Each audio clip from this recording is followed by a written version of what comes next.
La BICIS, Banque internationale pour le commerce et l'industrie du Sénégal. La BICIS, la banque d'un monde qui change, vous offre le journal de l'économie.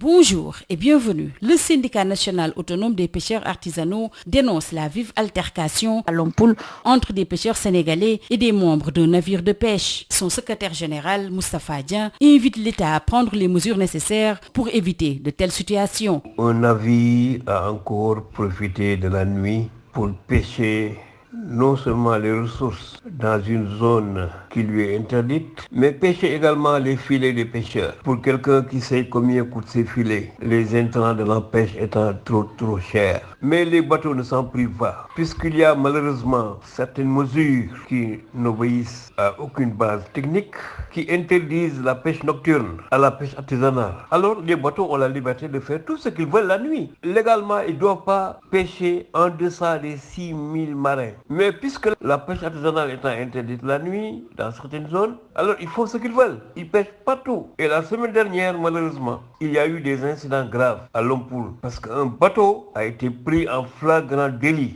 Il a pêché tous les filets des pêcheurs de Lompoul et même des pêcheurs qui n'habitent pas Lompoul mais qui viennent faire leur campagne à Lompoul. Tous ces filets ont été remontés à bord pour être ensuite découpés et rejetés à la mer. C'est pas nouveau. Chaque année, le phénomène se répète. Mais l'État ne prend pas suffisamment ses responsabilités par rapport à cela.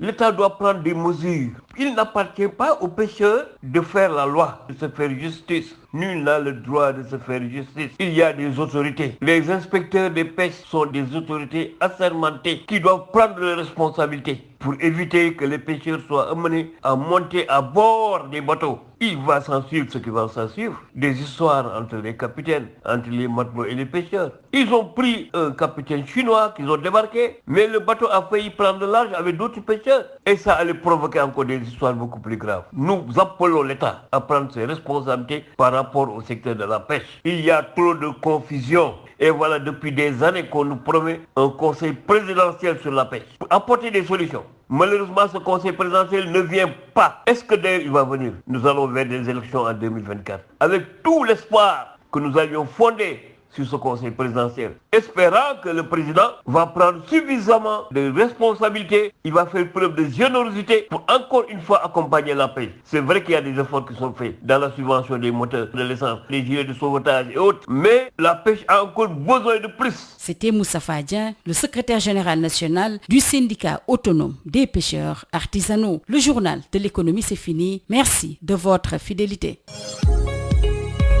La BICIS, Banque internationale pour le commerce et l'industrie du Sénégal. La BICIS, la banque d'un monde qui change, vous a offert le journal de l'économie.